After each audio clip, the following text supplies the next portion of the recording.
while we've got financial goals, we've got, different initiatives we want to sort of achieve. I think fundamentally, we really just want to bring more people into the sport of boxing and help them understand what the benefits are.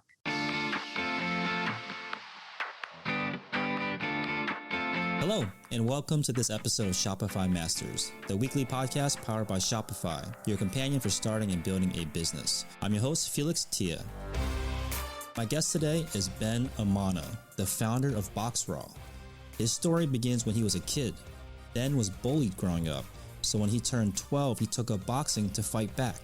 Over the years, Ben's love for boxing only grew.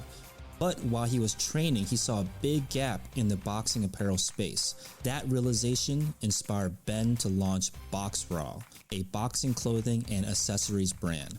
Welcome, Ben. Thank you for having me, Felix. How are you? Good. So how did you choose this business and industry? I'd always had a strong link to boxing from a young age. I actually got into boxing at the age of 12. I kind of fell into it because I was bullied a lot growing up, and boxing was kind of that sort of safe haven for me. And it allowed me to sort of stand up to the bullies. I started working at the gym by the age of 15. I went to university, started a boxing club, went on to win the national championships. After university, various boxing businesses, from events, promotions to white collar events, raising money for charity and so on. Boxing was never, I never thought of it as that's going to be my end business, right? And then I suppose, Boxraw, as you know it, which was actually the name of a event promotion company previously for boxing. I actually just happened to be training for a fight one day off the back of another business having failed. And I remember just running down the street in this Adidas tracksuit. I remember wanting people to know that I was training for a fight, right? I was really proud of the fact that I was a boxer. And I suppose, in the weeks after that, I remember starting to look around and just recognizing that it wasn't really a brand that represented boxing, how I knew it to be. I suppose, the brands that came before us, they just focused on the end result, the fight night, boots, gloves, shorts, the whole glamorization of the sport of boxing. But for me, it was the journey to get to that point. What was most magical, it was the lifestyle of a boxer that needed to be talked about. So yeah, boxing, it's always been there. And I'm very grateful of the fact now I've been able to sort of merge, two big passions of mine, which is boxing and business, and I've created this brand. Yeah, that makes sense. Almost like the training aspect of the journey of it, not just like the glamorous, like the lights of the fight and all that. Exactly. When you recognized that this was missing in the marketplace, did you know that there were other boxers like you, aspiring boxers, that needed this as well? Like, how were you able to know that it wasn't just something that you had noticed, but that there was a kind of a market demand for it? Well, it's actually the opposite of that. I asked around to a few people, in the gym, about a boxing brand, and a lot of them just laughed at me, saying, why would they wear your boxing brand when they all wear Nike or Jordan and so on? And I just remember thinking that you guys are ludicrous. Like, every major sports brand out there, they all start off with their niche sport, right? So Nike athletics, Under Armour American football, Adidas soccer, Band skateboarding, Montclair skiing. It's been done with every sport in history apart from boxing. But the difference now was that we were at the start of this golden era of boxing. And I started to recognize that while I was at university, this boxing club I had, we grew that to over 950 members by my third year. And this was at a time when women's boxing wasn't really a thing. 70% of our members were women. They come in for these boxing fitness classes. And that whole notion of them being in this empowered environment, it really helped create this community. So I started to recognize that boxing was on this sort of upwards trajectory. But the actual people in the gym, that they were, or, even friends, that they kind of just sort of laughed it off initially. Yeah, that's interesting though. I think that a lot of people, when they have an idea, they'll usually, go around and ask their friends or people inside their circle, and usually they're much more encouraging, or like, yeah, that's a good idea, go and pursue that. But you heard the opposite. So what was it that kept you going, that made you realize, like, what, even though I'm not getting this immediate validation from people that are kind of knee deep in the boxing world, they're saying that we don't need this. What made you say, that this is still something that I believe in? I saw the gap in the market, right? So it was off the back of a previous business. We spent 2 years working on it with me and two of the co-founders, and 5 days into launch, they actually gave up, and they said, look, it's not really working, which was ludicrous to me, because we got to the top 10 social networks in the first 3 days. By day 5, we dropped to like top 50, and they were like, okay, we're hanging up. It was almost that embarrassment of having spent 2 years working on something with these people to then tell all of my friends about that, tell them how big I think it was going to go.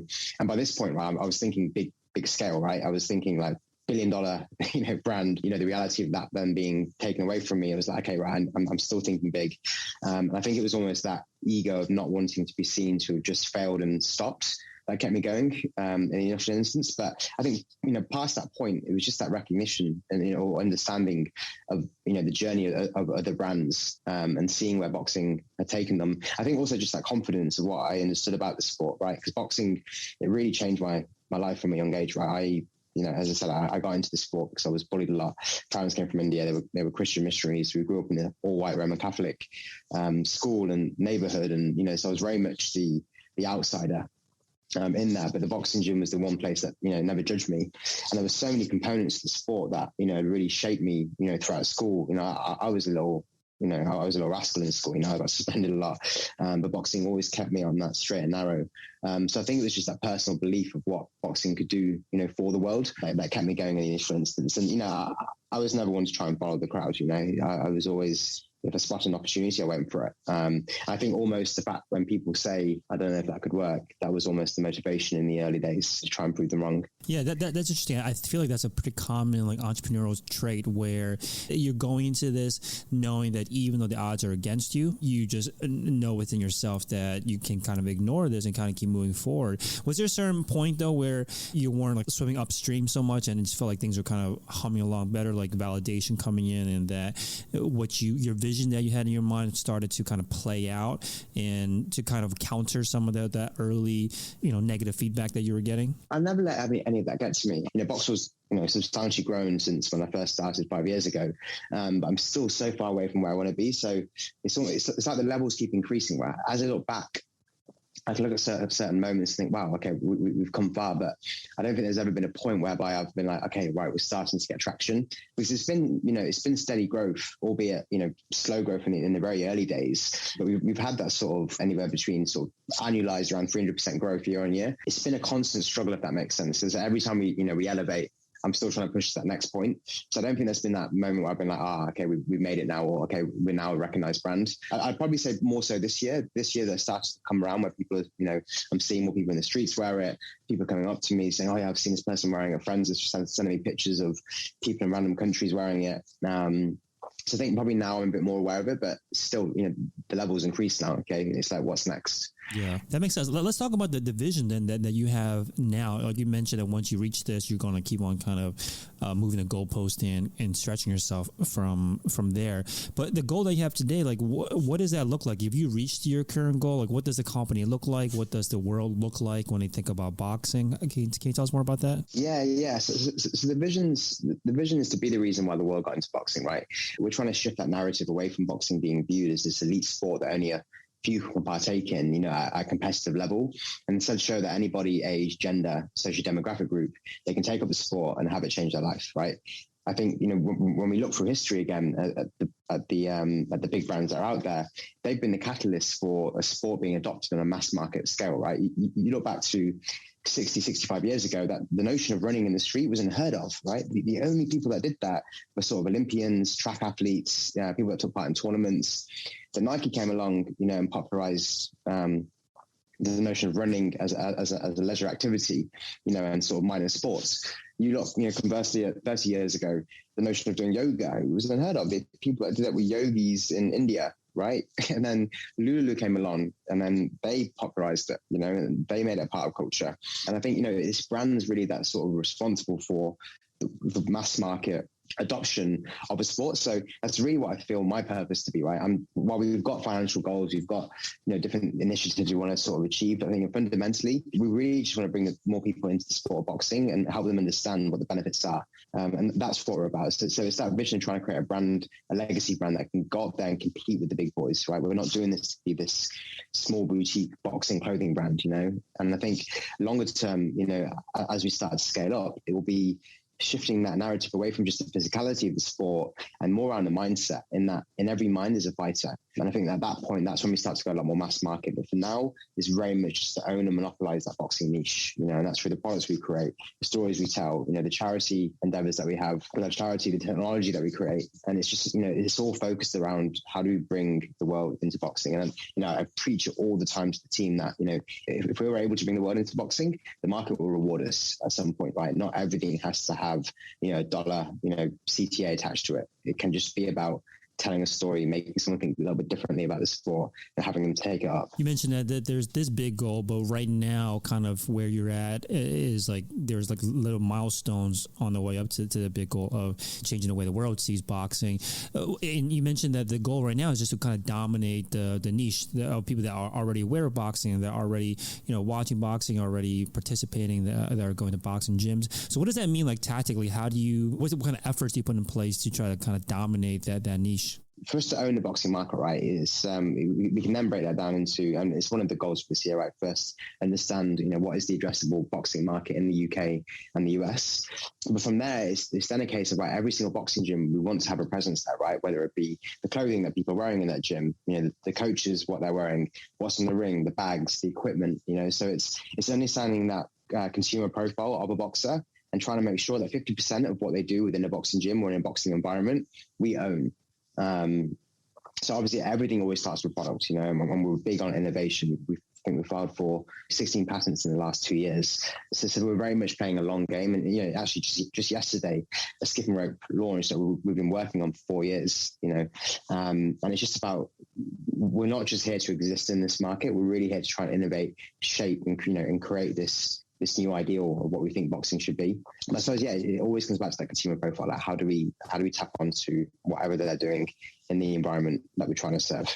Makes sense. So I'm going to take it a little bit further, or a little bit back to the beginning of it all. You mentioned that you were already involved in businesses around boxing. I think you mentioned an app. You mentioned an events promotion business, and the Boxraw brand and name came from that. When you were looking to launch this new business, this clothing and accessory line, how helpful was that? Like how helpful? Like what ways were you able to use the work you've already done, the connections you already made, the experience in the industry to kind of give a bigger push, a bigger launch to your new brand? Yes, I think the only thing that, in terms of the boxing, business or activities I was involved with, the only thing that really helped me with Boxraw, today was just that knowledge of the sport and understanding the community, the people that are partook in the sport, from boxers themselves to coaches to promoters, things like that.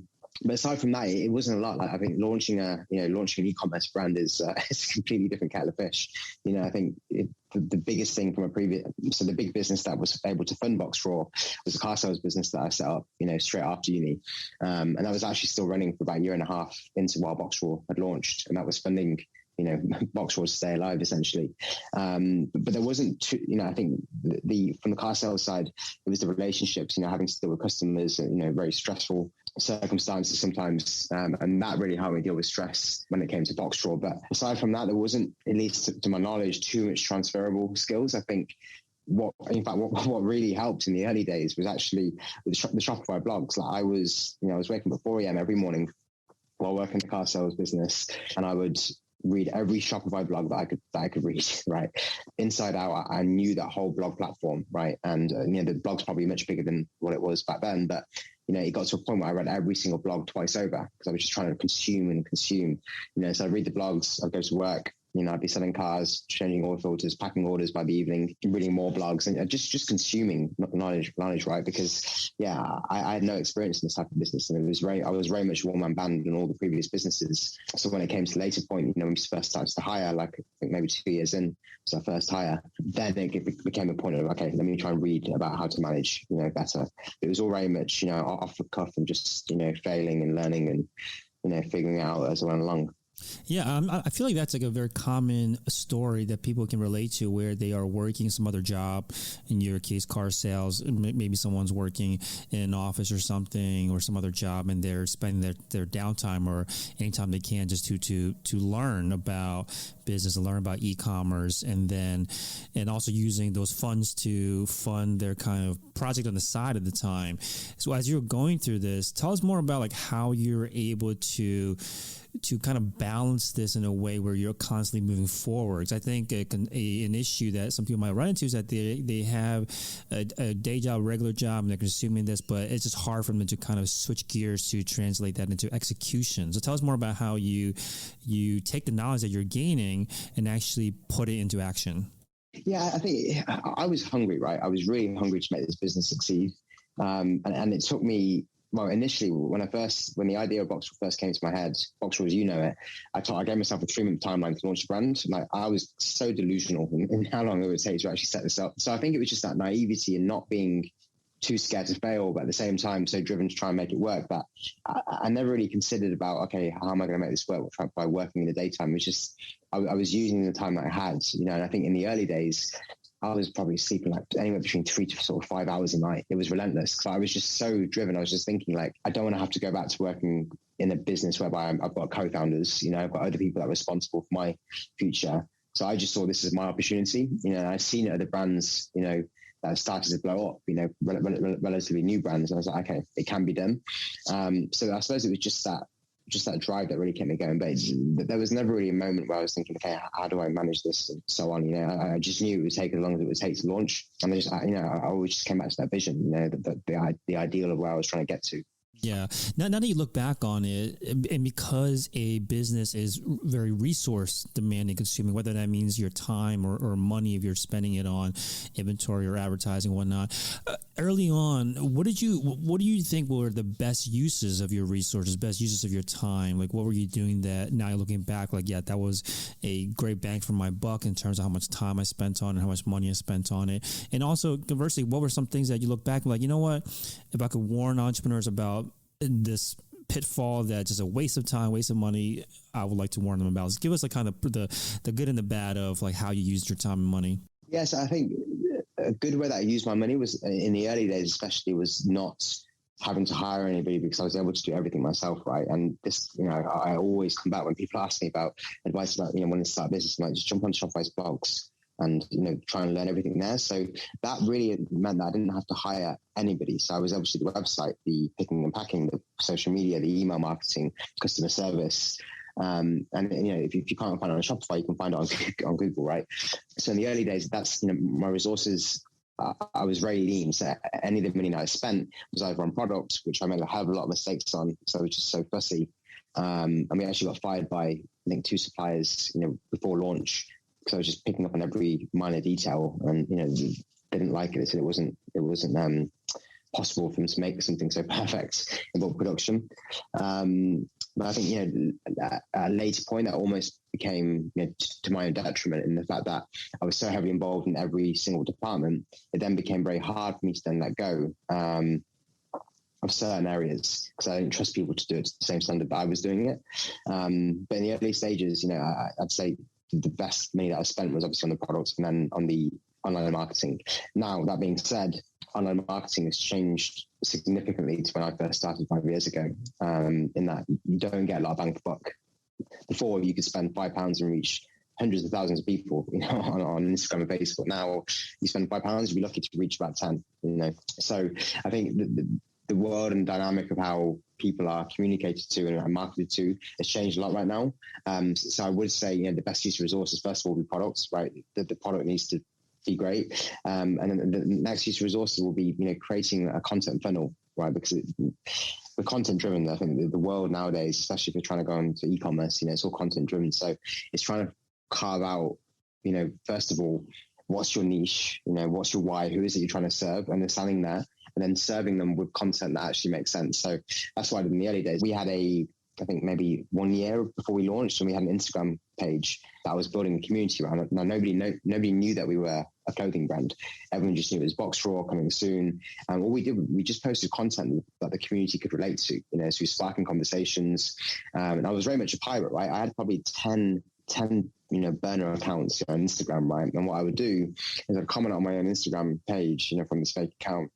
It's quite funny actually, because it was these profiles, they took me weeks and weeks to build, to get followers on there, but they were all like personas of my friends. So I use photos that I have of my friends, post them, and I create these like weird personalities. But what would happen is, someone from the outside world would comment on a Boxraw post, and I would then respond from one of my burner accounts. I sparked these debates, and what happened over time was that more and more people started to join the conversation. Because I understood what would spark an interesting discussion about a certain boxer or a controversial topic. The whole ethos behind what I was doing was all around how do I create this community within boxing. And then when it came to launch, we had around 20,000 Instagram followers. And the community was already there, and we built up a name at that point of being almost like an authority, because we knew what we were talking about, right? I knew how to speak to the boxers, having been involved in the sport for such a long time. So that was super helpful. But I would say, many people when they're starting a business it's almost like they're trying to look for an excuse and saying, I haven't got the money to start a business. Like, you don't need a lot in this. It's 2022. An Instagram account is free to create. You can create content on your phone. And if you understand who it is you're trying to serve, and it's a viable business and mission, then you'll be able to make it work for, next to nothing, other than just the cost of the product. Hold that thought. We'll be right back after this quick word from Shopify. The first cup of coffee, it was awful. Meet Rod Johnson, co-founder of Black & Bold, a premium specialty coffee and tea company powered by Shopify. The journey of Black & Bold started with us opening our online Shopify store while we were burning beans in my business partner's garage. Shopify allows us to stay true to our mission by having an easily customizable and responsive site. They make it very easy for novices to try their hand in becoming entrepreneurs. Get a free 14-day trial at shopify.com/podcast. I'm back with Ben Amanna, the founder of Boxraw. Okay, so you talked about a couple of things here, and I want to dive into them one at a time. So you mentioned about how investing in the product was important, a way to spend your money, and then investing in kind of the content funnels, you called it, was a great way of using your time. So we'll talk about those separately. Before we get to that, though, I want to learn more about what did the brand look like in version 1, because right now you have many more products, many SKUs on the website. The product line has grown. Like, what was the very first time someone could come to your site and buy something? Like, what were you selling? Yeah, we had a hoodie in 2 colors. We had a tracksuit in 2 colors. One type of t-shirt in 4 colors and another type of t-shirt in 4 colors. And that was it. And I actually got it really wrong the first time with the first product offering, because coming back to that point, wanting to put so much energy into sort of trying to create the best possible product. What happened is, I'd be sending products to different boxes. And they loved the gear, but what actually happened is that none of them wanted to train in it. They said it was too good quality to train in. They wanted to wear it on the street. So then suddenly I was sort of this dilemma of that, right, how the hell do I create this content of boxers in this training gear when they don't want to train in it? They want to wear it in the street. So I had to make a quick shift into, right, okay, let's try to not so much reduce the quality, just make it a lot clearer that this is for training. But in the early days, it was small. In the early days, it was very small. But at the same time, I did put a lot of energy into the products I was creating. That's interesting. I'd love to hear more about what you changed about the product to make it more clear that you should be using this to train in. Yeah, so it's not so much that, that product stayed there, right? And in fact, those products that I just talked about, it's called the Dempsey hoodie, which is still available online now. We brought it back about a year ago. We had to stop making it after like 2 years because it was too expensive. And we just brought it back now. It was and the other ones were the Whitaker tracksuits, which is still there today. But I think, additionally past that point, it was really then going back into these boxing gyms and looking, right, okay, what are these guys actually training in? And trying to understand the reason why they're training in certain items of clothing. So we created the next product after that was a pep short, and that was a 2-in-1 training tight. So it was shorts with leggings built into it. And I was noticing that boxers were wearing leggings all the time, but they didn't want to show that arse, right, when they're training, so they wore shorts on top of it. And it was just a logical thing. Okay, if that's what they're wearing, then we can probably make a 2-in-1 set. It's going to save them a load of time and probably look better. So it just came to actually trying to serve that market. Because I think initially I had that vision of knowing that the market needed to be served, but then when I started on the product, I almost forgot about the actual customer. It was almost like, right, let's just try and create the best possible product, not thinking about where it's going to be used. So did you have to go through many iterations to kind of land finally on a product that not only was it the quality that you wanted, but also that served the use case that you wanted? Yeah, man, that's so much. Say it took 2 years for me to launch Boxraw, and the only reason it took so long to launch was because of the products, right? So, and I was scrappy. I had no clue what I was doing, and the one thing that Shopify doesn't tell you on a blog is how to create a tech pack, or how to go about creating a design for clothing. So the way I did it, I simply went into the local sports store. I bought, I spent thousands on products, right, in every single size range, and I was an idiot, right? Because I'd measure a small, I'd then measure the medium, large, extra large, double extra large, input all these sizes, into a table, and then trying to figure out my own special sizing. And then, after probably a couple of years in, I realized that there's a thing called grading, where you can just get one size and then grade it upwards and downwards. But it was a lot of trial and error in the early days. And actually, as I said, Two Supply inspired me. I then left one supplier because I wasn't happy with the products, and I ended up donating all of that gear then to charity.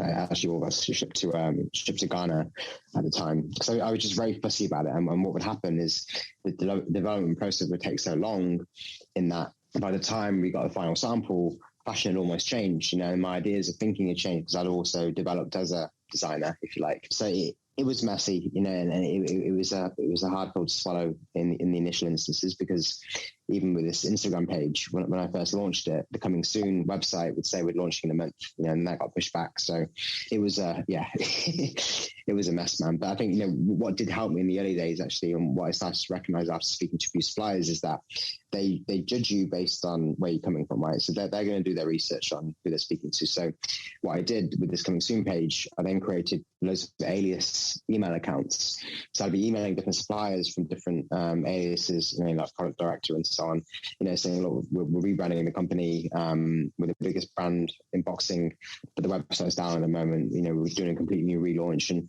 somehow I was able to sway with them, and they were bought into it. So I think what's very important in the early days is your ability to be able to sell the vision to who you're working with, whether it be suppliers, creators, influencers, boxers, or whatever your niche is. But people need to be able to be bought in, because otherwise it can get very expensive as well. Like, people are more likely to do a good deal for you if they can see where it is you're headed. And, that's really what I bounced on with these suppliers, and that I went to some big suppliers, who were dealing with some major brands out there. And if you're able to find that one rep, who you deal with, whether it be, in Turkey and in China and Mauritius and, Cambodia, build that relationship with them. I think that's really what the car sales business taught me, is the importance of relationships in business. The other part of the reason why I got fired by some suppliers in the early days is because I supposed to like shit, So I thought, they're in China, I'm in England, and I've got this potentially big brand, and I can speak to them how I want to speak to. I can complain about every single issue, and it's not. You're dealing with the person on the other end of it, right?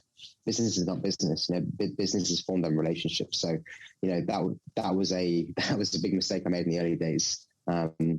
So if I can give advice for people starting out from the get go when it comes to dealing with suppliers, it's set out to build a relationship with the supplier, and then sure, you can sell the hell out of what it is you're trying to do, and create the perception, if you need to, of the brand being much bigger than it is. Because what you need them to do is they need to be bought into the fact that they're not going to make a lot of money from you in the initial instance for that, small 50 order quantity that you're getting, right? They won't make a lot of money off that. Where they're making their money is when you get to thousands and tens of thousands of orders. So it's essential from the get-go to be real with the people you work with. What you're getting at too is that how it, from the manufacturer's perspective, especially when they're creating something that they don't already have expertise in, they have to kind of create either things from scratch for you or make a lot of tweaks to what they already have. They are seeing you as an investment, that they're saying, is it worth working with this person? If is it going to pay off in the long run? So tell us more about how you're able to convince them of that. Did you learn over time, like, hey, if I say these things, it doesn't really land. If I say this, they seem to be these manufacturers seem to be more intrigued and want to work with me. Like, you learned this over time? Yeah, definitely. I think it's as you start to speak to suppliers, they start to use lingo with you, and you're like, what the hell does that mean? Like, what's an MOQ or what's an ex-factory, shipping term? So what I actually did, and we still use it today when we're reaching out to new suppliers, I had this list of questions that I had to ask, which some of the questions didn't even mean anything, right? They didn't make a difference to my business or their business, but the fact I was asking it made it seem like I knew what I was talking about, right? And it was just, from researching online about what I should be asking, and obviously from getting some orders in that we then didn't go on to sell on the website, I understood certain things that came on the invoices, or, so I'd ask questions around that, in terms of what their shipping options are, and, is it ex-factory, is it FOB, what's some minimum order quantities, and, I'll ask random questions about some specific types of embellishments, which I had no interest in using, but they clearly showed that I was a technical, product director, if that was the alias I was using. Yeah, you almost kind of have to demonstrate that you know what you're talking about, even just by asking questions. Exactly, man. Exactly. Because the thing is, there's such low barriers to entry nowadays for people to go and start a brand, that these bigger companies and suppliers are aware of the fact that these brands come and go. So their confidence in you will really impact how they work with you. And, it's the difference between getting a sample that really looks like what you asked for, or getting a sample that comes on time, or getting it at the right price, or even not even having to pay, and that's what I was able to do from the get-go, is that I wasn't paying for samples, because I was whenever they tried to charge me, I was like, why are you going to do that when in a year's time I'm going to have 10,000 orders coming through?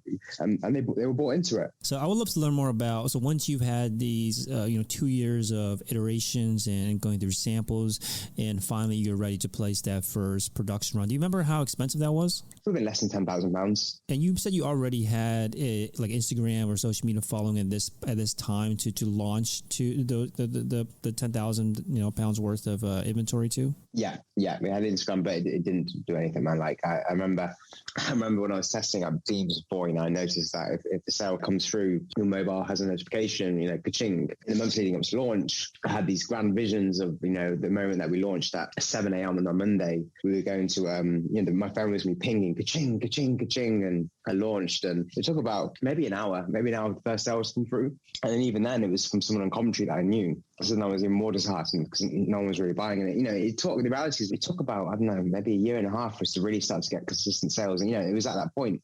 So my best friend was my first employee, then my brother. But they were helping me before that, but they weren't able to come full time because Boxraw just wasn't making enough money. And, Isaac, my brother, needed to carry on running the car sales business and feeding the money through into the business.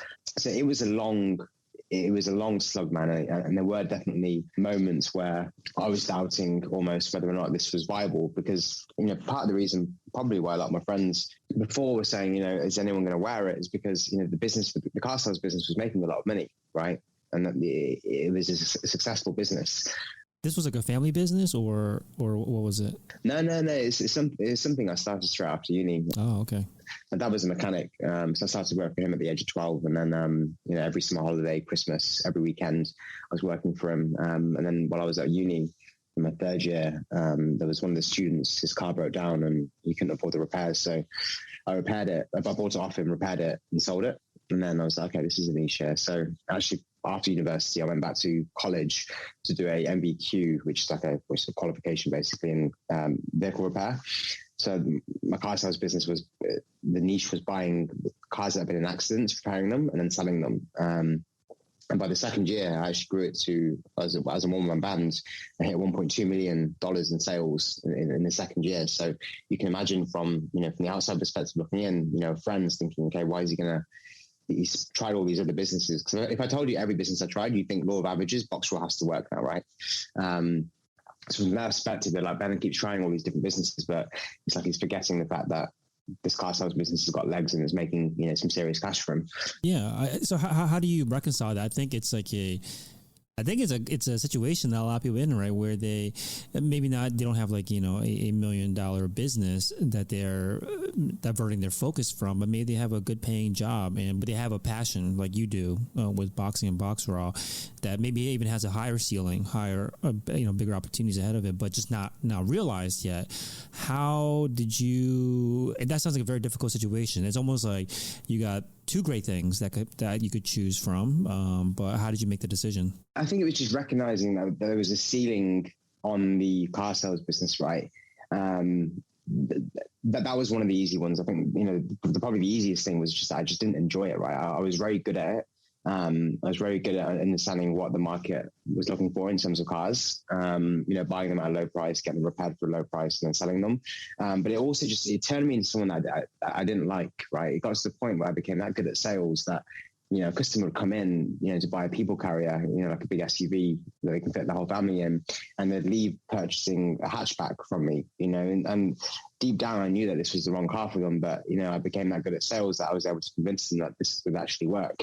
It gets to a point where do you really want to be a salesman your whole life and having to sort of put up this front of someone coming in to buy something and then doing your best efforts to try and sell it? And it annoys me now when, now being in Boxraw, and I get these people that send me these cold call emails and phone calls. I'm like, I can see right through it, and it's, that wasn't who I wanted to be, right? I think that's a good point about how you said that you were good at it, but you didn't enjoy it. And I feel like this is a lesson that I think it's hard to understand until you experience it yourself, right? When people hear someone say something like this, you were good at it, it was making a lot of money, but you didn't enjoy it, they might be like, just suck it up and, just keep on doing it, right? I think that's an immediate reaction, but you've gone through that. You've experienced almost what they call like these golden handcuffs where things are working well for you, you're making money, but you just didn't enjoy it. It was turning into a person you didn't like. Was when you went through that, Was the decision easy? Like, how can you explain to someone that might be thinking like, oh, that's a great opportunity. Why did he turn down that great opportunity?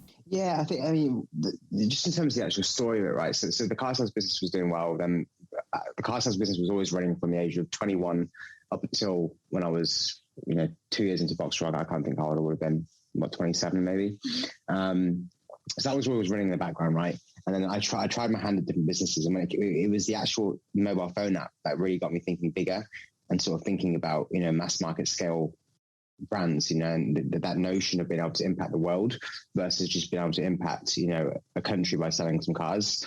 And I think it just came back, what do I want my legacy to be? Do I want to be selling cars for the rest of my life, or do I want to be, really trying to change the world and trying to make an impact? As cliche as that sounds, that's what it was. I wasn't looking at the cash, and I know that's easier said than done. If you're not in a position where you've got a business that's making money, and you're working perhaps a 9 to 5, which isn't paying you that well. But for me, it just came down to me wanting to make a difference, having that trust and belief in myself that I can make this work. Makes sense. Okay, so I want to talk more about how you're able to finally kind of get things rolling. You mentioned about a year and a half before the sales were consistent. What were you doing at the time that didn't work, that you would have wished you didn't spend time on? And then what were some things that did help you start getting those consistent sales? The things that did work, I think we did a lot of seeding in the early days.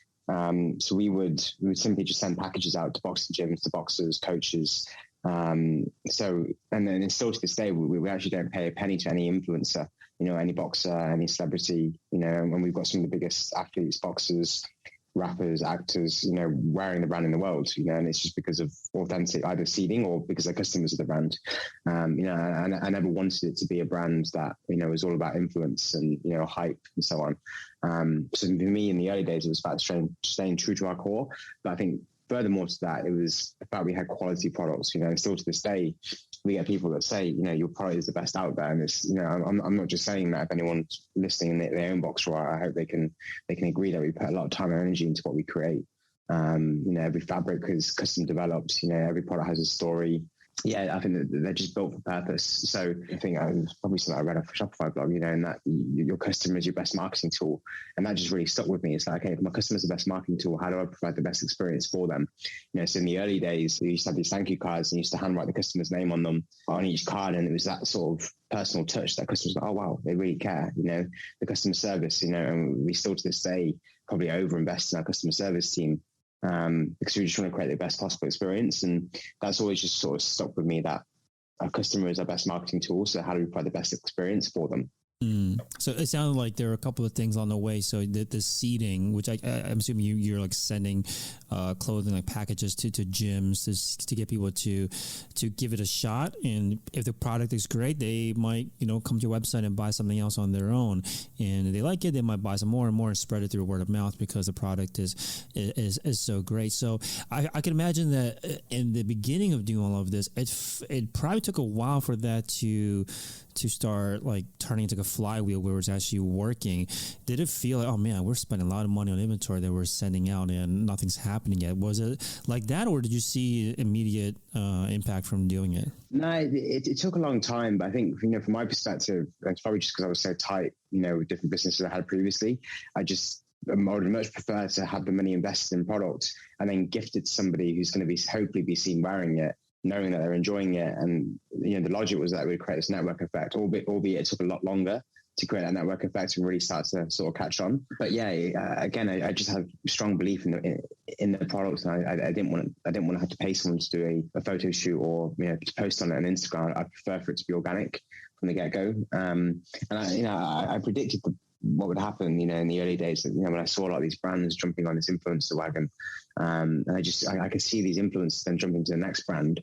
And my logic was always that, if that influencer then goes to the next brand and the customer hasn't built up a loyalty or affinity toward the brand, what's happened is the customer's just got an affinity towards the influencer, who's then going to the next brand. They're going to take that customer with them, So for me, it was just all about building organic fans of the brand.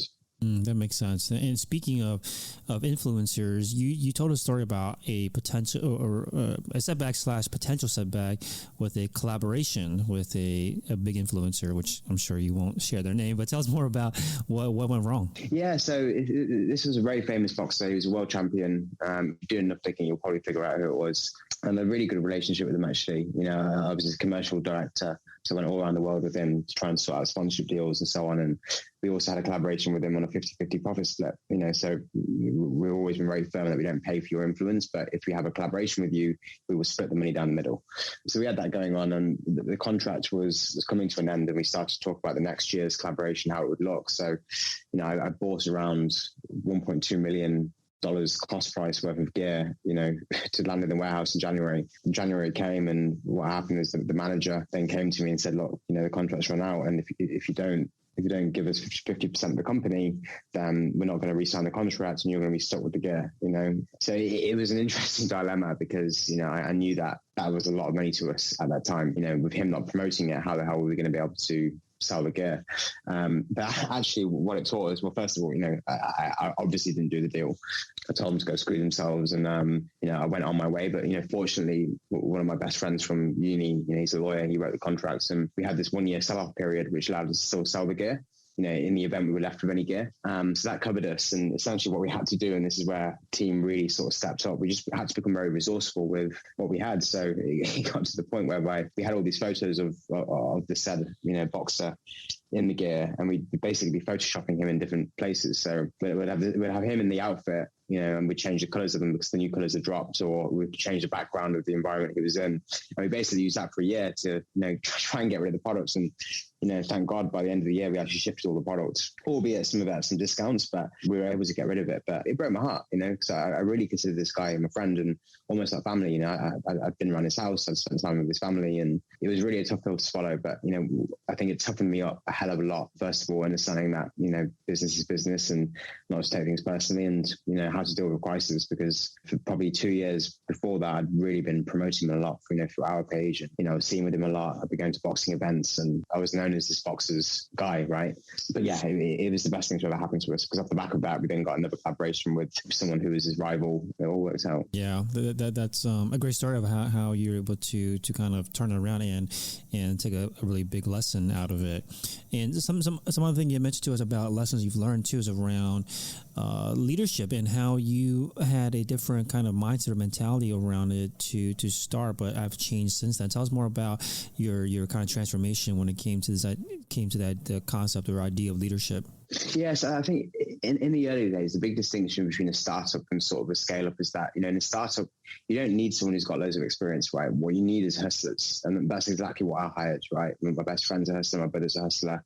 The university students we hired on internships were hustlers. All still here to this day. That works in the early days, right? Because you just need people that can wear many hats across different departments and are prepared to get their hands dirty.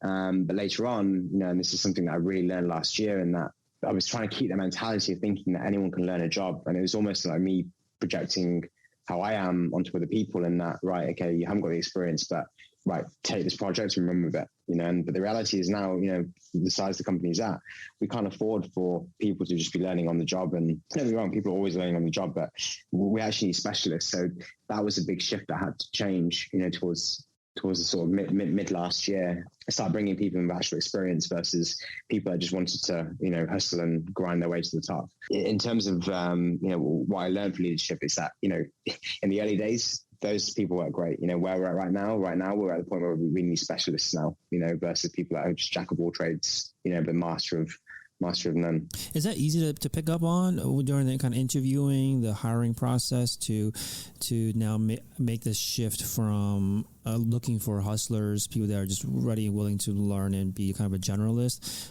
versus like the expertise, the specialization that you need today? No, it's very hard. And in fact, I made every wrong mistake last year in terms of hiring. There's a rule of, in the saying of hire slow, fire fast. And I did the exact opposite. I was very quick to hire because I looked at a fancy CV without checking references, not taking into account, why they've worked in these big brands, but only worked there for, 6 to 12 months, I've been hopping around. I wasn't looking for any of these red flags. I was just excited at the idea that these guys are, much older, or they've been working at big companies, and, I just brought them all on. And, I actually ended up probably firing about a third of the people I hired last year, towards the back end of the year. And I really had to do like a real cleanse, both in terms of skill sets, ability, but also culture. That's another thing, as the company scales, the culture can change unless you really try and keep on top of it. And it was almost like I had people that were doing roles very well, but I knew they weren't the right cultural fit, but I just needed them so much to be able to do the role, because I was scared about what would happen if they then left. And then, I learned the hard way by the wrong culture permeating the team. There was, a few people last year that were let go because they were just too negative, It was every job was such a big job for them, and that permeated with the rest of the team. And I noticed other people then doing it, and it got to the point. Again, I took way too long to act on this, but it got to the point where I had to just pull the plug and say, look, you are out now. This is not the culture I'm trying to build. And I essentially started fresh, not completely fresh. We still got probably about 30 people here that have been here for a few years now. But yeah, there was a lot that I had to get rid of, to try and keep that and maintain that culture. Yeah, makes sense. So boxraw.com, BOXRAW.com is the website. Now, I'll leave you this last question. What do you think is the most important thing, activity, project for you personally to focus on to keep that company moving to that next milestone in your grand vision? Right now, it's quite boring. I mean, we've got loads of big projects that I'm working on, but that's a big foundational thing I'm working on this year are brand guidelines, because I think if anyone goes on the website or the Instagram, they'll see how true it is to the sport of boxing. And I took that for granted in the early days because I was involved in every single department. But what happened last year is I started to bring on people who are great operationally in certain departments. They weren't able to understand the brand thoroughly. So what I'm working at the moment is just guideline documents that can really help sort of inform people about how they need to operate in their department while staying true to the brand. Because that's another thing, right? Brands start off with this great niche and they're really cool and quirky, and as they get bigger, they just they try and become something for everybody. And I'm acutely aware that that's a big reason why many brands fail, after that 5-year point. So it's a lot of foundational stuff at the moment just to allow us to get to that next stage. Well, I want to thank you so much for joining me today. Ben Amanna, the founder of Boxraw. Ben, thank you so much. No, thank you for having me on, man. And that's all the time we have this week. Come hang out with us next time on Shopify Masters. Again, I'm Felix Tia. Take care.